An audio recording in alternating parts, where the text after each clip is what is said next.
नमस्कार ओडिशावासी शुभ संध्या आज संध्या रही देश विदेश राज्यर 20 गुरुत्वपूर्ण खबर देखा पूर्व आपंकर भल पाइबा स्वरूप भिडियोटी गोटे लाइक करी कमेंट रे आपण मानकर जिला ना लिखि दिंतु तबे कौन रही खबर चलता पर नजर पकाइबा। खोर्धारे 14टी नूतन स्लीपर भित्ति प्रस्तर स्थापन कले मुख्यमंत्री। खोर्धा हलदीपड़ा एवं मुंडवा काल बेदी 14टी स्लीपर प्रकल्प शिलान्यास उद्घाटन कर मुख्यमंत्री मोहन चरण माझी 2036 सुधा समृद्ध ओडिशा गठन लक्ष्य रखिंट। ओडिशा एक कृषि प्रधान राज्य तथापि ओडिशा को प्रगति पथरे आगे नेबा द्रुत शिल्पायन जरूरी बोली मुख्यमंत्री कहते। यह प्रकल्प 16,000 कोटी टंका पुंजी निवेश हेब 35,000 युवक युवती कर्म निजुक्ति दिज्व। पूर्व सरकार एमए स्वाक्षर करते स्लीपर प्रकल्प आरंभ हो पारि नथिला। आम सरकार जहाँ प्रतिश्रुति देइछन्ति ताहा कार्यकारी करूछन्ति। आउ ए सबुठु बड़ कथा हला दादन खटिया पई लोक आउ केही जिबे नाही काहेकि ना एई स्लीपर बाहरिबो 35,000 निजुक्ति। तो भत्ता पई हंतसंत वृद्धा वृद्ध खरारे चाली चाली जिलापाल ऑफिस गले। हाँ कि आपण माने शुणिले आश्चर्य होई जिबे 80 वर्षर ऊर्ध्व हिताधिक माने खरारे चाली चाली कलेक्टर ऑफिस अभिमुखी जाइछन्ति। सरकार केवल 80 वर्षर अधिक वयस्कर भत्ता 3,000 करिछन्ति किंतु समस्त पई 3,000 होई नाही। तेणु जहा फल कटक सहर किसी 80 वर्षर ऊर्ध्व आ किसी 60 वर्षर ऊर्ध्व लोक खरारे चाली चाली पदयात्रा करिछन्ति। जो माने 3,000 टंका पाउ नाहांती से माने चाली चाली जाउछन्ति कलेक्टर ऑफिस।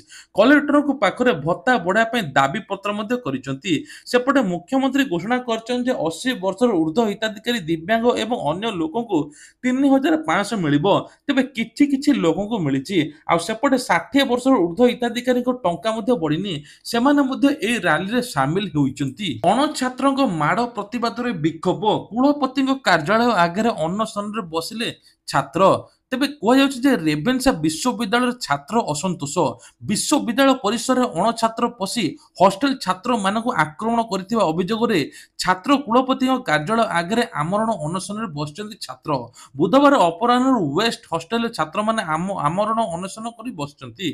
रेवेन्सा कर्तृपक्ष सेमानकर कोनोसी प्रकार आलोचना करनथिया बोली छात्र माने एपर्यंत भी अभियोग करिसंती। किछि घंटारे काल बैशाखी संभावना 7 जिल्ला रे काल बैशाखी नै वर्षा पूर्वानुमान। तेबे केउझर झारसुगुड़ा सुंदरगढ़ नुआपड़ा बड़गढ़ देवघर एवं नवरंगपुर रे होई पारे काल बैशाखी।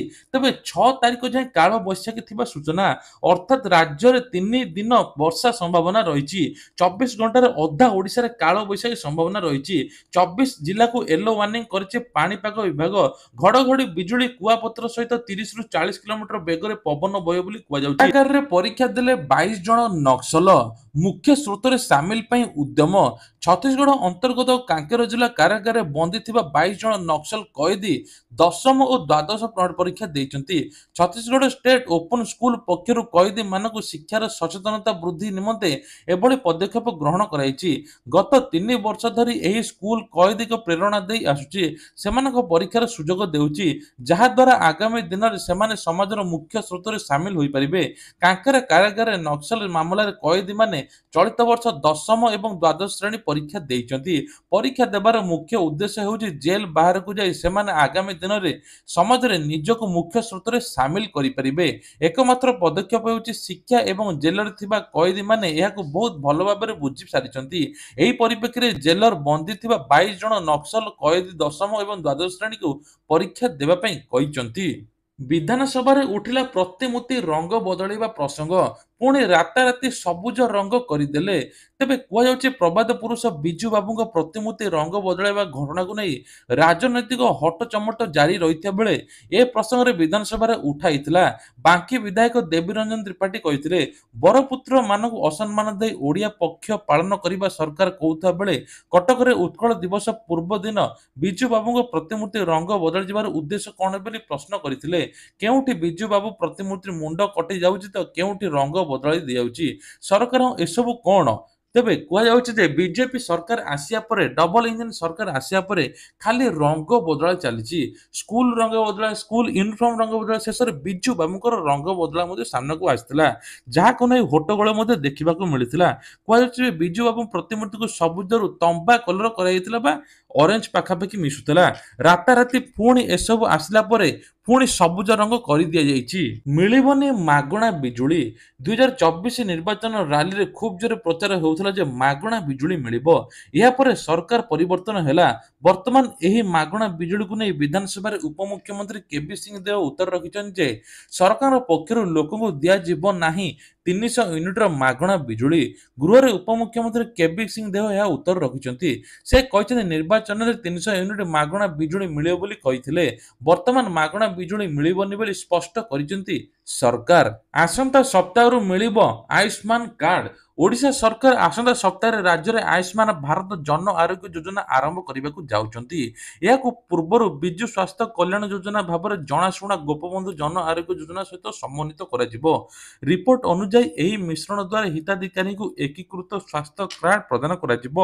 ତେବେ କୁହାଯାଉଛି ଯେ ପାଖାପାଖି 3,52,00,000 ପରିବାର ଏଥିରେ ଉପକୃତ ହେବେ। ଯୋଗ୍ୟତା ମାନଦଣ୍ଡ ଅନୁଯାୟୀ 67 ଲକ୍ଷ ପରିବାରକୁ ଏହି ଯୋଜନାରେ ସାମିଲ କରାଯିବ। ଟୋଟାଲ 3.5 କୋଟି ଲୋକ ଉପକୃତ ହେବେ। ମହିଳାମାନଙ୍କ ପାଇଁ 15 ଲକ୍ଷ ସ୍ୱାସ୍ଥ୍ୟ ବୀମା, ପୁରୁଷଙ୍କ ପାଇଁ 10 ଲକ୍ଷ ସ୍ୱାସ୍ଥ୍ୟ ବୀମା ରହିଛି। ବ୍ୟୟ ବନ୍ଦନା ବା 70 ବର୍ଷର ଅଧିକ ବୟସ୍କ ନାଗରିକଙ୍କୁ ମଧ୍ୟ ଏହି କାର୍ଡ ଯୋଜନାରେ ସାମିଲ କରାଯିବ। ଯାହାଫଳରେ ମଧ୍ୟ ସେମାନେ 30,000ରୁ ଅଧିକ ମେଡିକାଲରେ ମଧ୍ୟ ରାଜ୍ୟ ବାହାର ମେଡିକାଲରେ ଚିକିତ୍ସା ସୁବିଧା ପାଇପାରିବେ। ତା ସହିତ ମଧ୍ୟ ଏହି ସ୍ୱାସ୍ଥ୍ୟ ସେବା ପାଇବାର ବିଳମ୍ବ ସମ୍ମୁଖୀନ ହେବେ ନାହିଁ। ଯେହେତୁ ଆଧାର ନମ୍ବର ଗୁଡ଼ିକ ଯୋଜନା ଲିଙ୍କ ହୋଇଛି, ବ୍ୟକ୍ତିମାନେ ପ୍ୟାନେଲ ହୋଇଥିବା ହସ୍ପିଟାଲ ଗୁଡ଼ିକରେ ସେମାନଙ୍କର ଆଧାର କାର୍ଡ ଉପସ୍ଥାପନ କରି ଏହି କାର୍ଡର ମଧ୍ୟ ଲାଭ ପାଇପାରିବେ। ନୂତନ ସ୍ୱାସ୍ଥ୍ୟ କାର୍ଡ ପାଇବା ପୂର୍ବରୁ ନିରବଚ୍ଛିନ୍ନ ଚିକିତ୍ସା କଭରେଜ ସୁନିଶ୍ଚିତ କରିବେ ବୋଲି ସରକାର କହିଛନ୍ତି। ରାତି ସାରା ଚାଲିଥିଲା ବଜେଟ ଅଧିବେଶନ, ଶୋଇନାହାନ୍ତି ମନ୍ତ୍ରୀ ବିଧାୟକ। ତେବେ ଶେଷ ହେଲା ସପ୍ତଦଶ ବିଧାନସଭାର ତୃତୀୟ ଅଧିବେଶନ ତଥା ବଜେଟ ଅଧିବେଶନ। 3ଟି କାର୍ଯ୍ୟ ଦିବସ ପୂର୍ବରୁ ଅନିର୍ଦ୍ଦିଷ୍ଟ କାଳ ପାଇଁ ବିଧାନସଭା ମୁଲତବୀ ଘୋଷଣା କଲେ ବାଚସ୍ପତି। 28ଟି କାର୍ଯ୍ୟ ଦିବସ ମଧ୍ୟରୁ 25ଟି କାର୍ଯ୍ୟ ଦିବସ ଚାଲିଥିଲା। ଆଗକୁ ଗୁରୁତ୍ୱପୂର୍ଣ୍ଣ କାର୍ଯ୍ୟ ନଥିବାରୁ ବିଧାନସଭାକୁ ଅନିର୍ଦ୍ଦିଷ୍ଟ କାଳ ପାଇଁ ମୁଲତବୀ ଘୋଷଣା କରିବା ପାଇଁ କହିଛନ୍ତି ସରକାର ମୁଖ୍ୟ ଦଳ ସଚେତକ, ଯାହାକୁ ସମର୍ଥନ କରିଥିଲେ ଏକାଧିକ ବିଧାୟକ। ପରେ ବାଚସ୍ପତି ଗୃହରୁ ଅନିର୍ଦ୍ଦିଷ୍ଟ କାଳ ପାଇଁ ମୁଲତବୀ କରିଛନ୍ତି। ବିଶ୍ୱବିଦ୍ୟାଳୟ ସଂଶୋଧନ ବିଲ୍ 2024 ଏବଂ ରାଜ୍ୟ ରାଜପଥ ପ୍ରାଧିକରଣ ବିଲ୍ 2025 ବିଧାନସଭାରେ ପାରିତ ହୋଇଛି। ସେପରି 2025-26 ଆର୍ଥିକ ବର୍ଷର ବଜେଟ ଗୃହରେ ପାରିତ ହୋଇଥିଲା। ବେଶ ଘଟଣା ବହୁଳ ଥିଲା ସପ୍ତଦଶ ବିଧାନସଭାର ତୃତୀୟ ଅଧିବେଶନ। ତା ସହିତ ପ୍ରଥମ ଥର ପାଇଁ ବିଧାନସଭା ଇତିହାସରେ ଗୃହରୁ ନିଲମ୍ବିତ ହୋଇଥିଲେ କଂଗ୍ରେସ ଦଳର ସମସ୍ତ ବିଧାୟକ। ଏହା ସହିତ ବିଶ୍ୱବିଦ୍ୟାଳୟ ସଂଶୋଧନ ବିଲ୍ ଏବଂ ରାଜ୍ୟ ରାଜପଥ ପ୍ରାଧିକରଣ ବିଲ୍ ଆଲୋଚନା ବେଳେ ରାତି ତମାମ ଚାଲିଥିଲା ବିଧାନସଭା। ବୁଧବାର ସକାଳ 10:30ରେ ଆରମ୍ଭ ହୋଇ ଗୁରୁବାର ଦିନ ସକାଳ 7:05 ପର୍ଯ୍ୟନ୍ତ ଚାଲିଥିଲା। ପୁଣି ସ୍କୁଲରେ ର୍ୟାଗିଂ, ଷଷ୍ଠ ପିଲାର ଦେହକୁ ବ୍ଲେଡରେ କାଟିଲେ, କଟା ସ୍ଥାନରେ ଲୁଣ ଘଷି ନିର୍ଯାତନା କଲେ। ଏଭଳି ଘଟଣା ଘଟିଛି, ଆପଣମାନେ ଶୁଣିଲେ ମଧ୍ୟ ଆଶ୍ଚର୍ଯ୍ୟ ହୋଇଯିବେ। ତେବେ କଲେଜରେ ଆପଣମାନେ ଶୁଣିଥିବେ ର୍ୟାଗିଂ, କିନ୍ତୁ ଛୋଟ ଛୋଟ ପିଲାଙ୍କର ବର୍ବଚରିତ ମାନସିକତା। ସ୍କୁଲରେ ଜୀବନ ଗଢ଼ିବା ବଦଳରେ ଅପରାଧ ଦିଗରେ ପାଦ ଦେଉଛନ୍ତି ଛାତ୍ରଛାତ୍ରୀ। ତେବେ ପୂର୍ବରୁ କଲେଜରେ ର୍ୟାଗିଂ ଦେଖିବାକୁ ମିଳୁଥିଲା। ଠିକ୍ ଏମିତି ଷଷ୍ଠ ପିଲା ଓ ନବମ ଶ୍ରେଣୀ ପିଲା ଅତି ବର୍ବରତାର ସହିତ ର୍ୟାଗିଂ କରୁଛନ୍ତି। ଏପରିକି ଛୋଟ ପିଲାଟିକୁ ନିସ୍ତୁକ ମାଡ଼ ମାରିବା ସହିତ ବ୍ଲେଡରେ ଆକ୍ରମଣ କରିଥିଲେ। ଖଣ୍ଡିଆ ଜାଗାରେ ଲୁଣ ଘଷି ଆହୁରି ନିର୍ଯାତନା ଦେଇଥିଲେ। ତେବେ କୁହାଯାଉଛି ଯେ ଏପରି ହୃଦୟ ବିଦାରକ ଘଟଣା ଦେଖିବାକୁ ମିଳିଛି ଉଦଳା ଖୁଣ୍ଟା ଥାନା ଅନ୍ତର୍ଗତ ବାସିଫିଟା ସ୍ଥିତ ଉଚ୍ଚ ବିଦ୍ୟାଳୟରେ। ଜଣେ ଷଷ୍ଠ ଶ୍ରେଣୀ ପିଲାକୁ କିଛି ନବମ ଶ୍ରେଣୀ ପିଲା ଅକଥନୀୟ ନିର୍ଯାତନା ଦେଇଥିବା ଘଟଣା ସାମ୍ନାକୁ ଆସିଛି। ତାହା କି ବର୍ବରତାର ଘଟଣା। ଦେଖିବାକୁ ଗଲେ କଲେଜ ଅପେକ୍ଷା ସ୍କୁଲରେ ର୍ୟାଗିଂ ଅଧିକ ଦେଖିବାକୁ ମିଳୁଛି। 2 ଦିନ ମଧ୍ୟରେ ରାଜ୍ୟରେ ତିନୋଟି ର୍ୟାଗିଂ ଘଟଣା ମଧ୍ୟ ସାମ୍ନାକୁ ଆସିଛି। କଟା ଘାରେ ଲୁଣ ଛିଣ୍ଟା ମଧ୍ୟ ଦେଇଛନ୍ତି। ଆଉ ଉକ୍ତ ଅଭିଭାବକମାନେ ପୋଲିସରେ ନେଇକି ଏଫଆଇଆର କରିଛନ୍ତି, ଯାହାଫଳରେ ସେ ତୁରନ୍ତ ଛାତ୍ରକୁ ମଧ୍ୟ ଆରେଷ୍ଟ କରାଯାଇଛି। ତାଙ୍କ ଉପରେ ଦୃଢ ତଦନ୍ତ ମଧ୍ୟ ନିଆଯିବ ବୋଲି ଏପଟେ ପୋଲିସ ମଧ୍ୟ କହିଛି। ଯେହେତୁ ନାବାଳକ, ତେଣୁ ପଚରା ଉଚରା କରୁଛି ଅଧିକ ପୋଲିସ। ବାରବାଟୀରେ ମ୍ୟାଚ୍, ମୁହାଁମୁହିଁ ହେବେ ଭାରତ ଓ ଦକ୍ଷିଣ ଆଫ୍ରିକା। ତେବେ କଟକ ବାରବାଟୀ ଷ୍ଟାଡିୟମରେ ଦେଖିବାକୁ ମିଳିବ ଟି20 ମ୍ୟାଚ୍। ପୂର୍ବରୁ ଏନେଇକି ଆଶଙ୍କା ରହିଥିବା ବେଳେ ଏବେ ସ୍ପଷ୍ଟ ହୋଇଛି। ଆସନ୍ତା ଡିସେମ୍ବର 9 ତାରିଖରେ ଭାରତୀୟ ବାରବାଟୀ ଖେଳାଯିବ ଟି20 ମ୍ୟାଚ୍। ମୁହାଁମୁହିଁ ହେବେ ଭାରତ ଦକ୍ଷିଣ ଆଫ୍ରିକା। ଦୁଇ ଦେଶ ମଧ୍ୟରେ 5ଟି ମ୍ୟାଚ୍ ସିରିଜ ଖେଳାଯିବ। ତେବେ ଏହି ସିରିଜର ପ୍ରଥମ ମ୍ୟାଚ୍ ବାରବାଟୀରେ ଖେଳାଯିବ ବୋଲି ସ୍ପଷ୍ଟ ହୋଇଛି। ଏଣିକି ଚାଉଳ ସାଙ୍ଗକୁ ଗହମ ଦେବେ ସରକାର, କିନ୍ତୁ ଗହମ ରଖି ପାଇନାହିଁ ଗୋଦାମ ବ୍ୟବସ୍ଥା। ତେବେ କୁହାଯାଉଛି ଯେ ଖାଦ୍ୟ ଯୋଗାଣ ଖାଉଟି କଲ୍ୟାଣ ମନ୍ତ୍ରୀ କୃଷ୍ଣଚନ୍ଦ୍ର ପାତ୍ର ସୂଚନା ଦେଇଛନ୍ତି କେନ୍ଦ୍ରମନ୍ତ୍ରୀଙ୍କ ସହିତ ଆଲୋଚନା ପରେ ପ୍ରଥମ ପର୍ଯ୍ୟାୟରେ ଗହମ ପହଞ୍ଚିଛି। ଗହମ ରଖିବା ପାଇଁ ଗୋଦାମ ବ୍ୟବସ୍ଥା ଏପର୍ଯ୍ୟନ୍ତ ହୋଇନାହିଁ। ପୁନର୍ବାର କେନ୍ଦ୍ର ସରକାରଙ୍କ ସହିତ ଆଲୋଚନା ହେବ। ରାଜ୍ୟ ସରକାର ପ୍ରତିଶ୍ରୁତି ଦେଇଛନ୍ତି ଯେ ପ୍ରତିଶ୍ରୁତି ରଖିବେ ମନ୍ତ୍ରୀ। ତେବେ ପୂର୍ବ ଅପେକ୍ଷା ଧାନ ଉତ୍ପାଦନ ବଢୁଥିବାରୁ ଚାଉଳ ଉତ୍ପାଦନ ମଧ୍ୟ ବଢୁଛି। ପୂର୍ବରୁ ଏଫସିଆଇ ରେ 26 ଲକ୍ଷ ମେଟ୍ରିକ ଟନ ଚାଉଳ ରହିଥିଲା। ତେବେ ଏବେ 20 ଲକ୍ଷ ମେଟ୍ରିକ ଟନ ଚାଉଳକୁ ଏଫସିଆଇ ରାଜି ହୋଇଛି ନେବା ପାଇଁ। ତା ସହିତ ଚଳିତ ବର୍ଷ 46 ଲକ୍ଷ ମେଟ୍ରିକ ଟନ ଚାଉଳ ନେବ ଏଫସିଆଇ। ଏବେ ମଧ୍ୟ କୁହାଯାଉଛି ରାସନ କାର୍ଡରେ ଗହମ ସହିତ ଏ ଚାଉଳ ସହିତ ଗହମ ମଧ୍ୟ ମିଳିବ। ଆଉ ଯେଉଁମାନଙ୍କର ରାସନ କାର୍ଡ ଆବେଦନ କରିଛନ୍ତି ତାଙ୍କୁ ମଧ୍ୟ ନୂଆ ରାସନ କାର୍ଡ ମିଳିଯିବ। ବଦଳିଗଲା ମାଓବାଦୀଙ୍କ ସ୍ୱର। ଯେଉଁମାନେ ସରକାର ବିରୋଧରେ ସଂଗ୍ରାମ ଆରମ୍ଭ କରିଥିଲେ ସେମାନେ ଶାନ୍ତି ପାଇଁ ଆଲୋଚନା ଚିଠି ଲେଖିଛନ୍ତି। କେନ୍ଦ୍ର ସରକାରଙ୍କ ସହିତ ଶାନ୍ତି ଆଲୋଚନା ପାଇଁ ଚିଠି ଲେଖିଛି ମାଓବାଦୀ ସଂଗଠନ central committee of the communist party of India. ମାଓବାଦୀ ନାମରେ ଚିଠି ରିଲିଜ କରାଯାଇଛି। ମାଓବାଦୀଙ୍କ ମୁଖପାତ୍ର ଅଭୟ ଚିଠି ରିଲିଜ କରିଛନ୍ତି। ନକ୍ସଲ ପ୍ରବଣ ଇଲାକା ଛତିଶଗଡ଼, ଓଡ଼ିଶା, ମଧ୍ୟପ୍ରଦେଶ, ତେଲେଙ୍ଗାନା, ଝାରଖଣ୍ଡ ଏବଂ ମହାରାଷ୍ଟ୍ର ଯବାନଙ୍କ ଦ୍ୱାରା ଚାଲିଥିବା ଫାୟାରିଂ ଅପରେସନକୁ ରୋକିବା ପାଇଁ ଚିଠିରେ ଉଲ୍ଲେଖ କରାଯାଇଛି। ସେମାନେ ଗୁଣି ଗୋଳା ନ ଫୁଟାଇ ସକାରାତ୍ମକ ବାତାବରଣ ତିଆରି କରିବା ପାଇଁ ଶାନ୍ତି ସହିତ ଆଲୋଚନା କରିବାକୁ କହିଛନ୍ତି। ଉଭୟ କେନ୍ଦ୍ର ଓ ରାଜ୍ୟ ସରକାରଙ୍କ ସହିତ ଶାନ୍ତି ଆଲୋଚନା ପାଇଁ ପ୍ରସ୍ତୁତ ଚିଠି ଜରିଆରେ ମାଓବାଦୀ ପାଇଁ ଜଣାଇଛନ୍ତି। ଓଡ଼ିଶା ଷ୍ଟେଟ୍ ହାଇଜେକ୍ ଅଥରିଟି ବିଲ୍ ବିଧାନସଭାରେ ପାରିତ। ନିର୍ମାଣ ହେବ 75,000 ବିଶ୍ୱସ୍ତରୀୟ ସଡ଼କ। ତେବେ ରାଜ୍ୟରେ ନିର୍ମାଣ ହେବ 75,000 କିଲୋମିଟର ବିଶ୍ୱସ୍ତରୀୟ ସଡ଼କ ବୋଲି କୁହାଯାଉଛି। ଏ ନେଇକି ମଧ୍ୟ କାର୍ଯ୍ୟ ତ୍ୱରାନ୍ୱିତ ହେବ। Odisha state hijack authority bill 2025 ବିଧାନସଭାରେ ପାରିତ ହୋଇଛି। ରାଜ୍ୟ ରାଜପଥ ନିର୍ମାଣ ପାଇଁ ଆବଶ୍ୟକ ପଦକ୍ଷେପ ଯଥା ଜମି ଅଧିଗ୍ରହଣ, ପୁନର୍ବାସ ଏବଂ ପରିବେଶ ମଞ୍ଜୁରୀ, ଜଙ୍ଗଲ ମଞ୍ଜୁରୀ ଆଜି ସ୍ୱାସ୍ଥ୍ୟ କାର୍ଯ୍ୟ କରିବ। ରାସ୍ତା ନିର୍ମାଣ ବେଳେ ମଧ୍ୟ ଟ୍ରାଫିକ ସମସ୍ୟା ଦୂରୀକରଣ ପାଇଁ ଅପ୍ରୋଚ ରୋଡ ନିର୍ମାଣ ହେବ ବୋଲି କୁହାଯାଉଛି। ଓଡ଼ିଶା ଷ୍ଟେଟ୍ ହାଇଜେକ୍ ଅଥରିଟିର ଜଣେ ଅଧ୍ୟକ୍ଷ, 4 ଜଣ ପୂର୍ଣ୍ଣକାଳୀନ ସଦସ୍ୟ ନିଯୁକ୍ତି ହେବ। ତେବେ ଫାଇନାନ୍ସ ମେମ୍ବର, ସେଫ୍ଟି ଏବଂ ଟେକ୍ନୋଲୋଜି ମେମ୍ବର ଏବଂ ୱାର୍କସ କଣ୍ଟ୍ରାକ୍ଟ ଏବଂ ଅପରେସନ ମେମ୍ବର ଏବଂ କୁହାଯାଉଛି ତାଙ୍କ ସହିତ କନୁଲେସନ ଆଣ୍ଡ ପାର୍ଟନରସିପ ମେମ୍ବର ରହିବେ। 6 ଜଣ ପାର୍ଟ ଟାଇମ ମେମ୍ବର ନିଯୁକ୍ତି ହେବ। ରାଜ୍ୟ ସରକାର ସର୍ଚ୍ଚ ସିଲେକ୍ସନ କମିଟି ମାଧ୍ୟମରେ ଏହା ନିଯୁକ୍ତି କରାଯିବ। ସର୍ଜିବ ରାଜ୍ୟ କଂଗ୍ରେସ। ରାଜ୍ୟବ୍ୟାପୀ ଆନ୍ଦୋଳନରେ ଡାକରା ଦେଲେ ପିସିସି ସଭାପତି ଭକ୍ତ ଦାସ। ଗୋଟେ ପରେ ଗୋଟେ ଆନ୍ଦୋଳନ କରୁଛି କଂଗ୍ରେସ।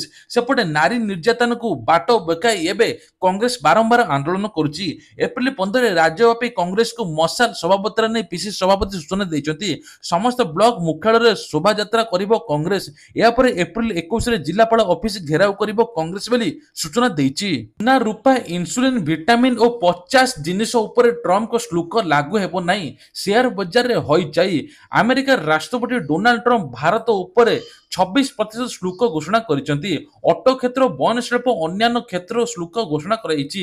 ଏହି ଶୁଳ୍କ ତୁରନ୍ତ ପ୍ରଭାବରୁ ଅଧିକ କାର୍ଯ୍ୟକାରୀ ହେବ। ଡୋନାଲ୍ଡ ଟ୍ରମ୍ପ ଏହି ଶୁଳ୍କ ଯୋଗୁଁ ଭାରତ ସମେତ ବିଶ୍ୱର ସମସ୍ତ ସେୟାର ବଜାର ଏକ ବଡ଼ ହ୍ରାସ ହୋଇଛି।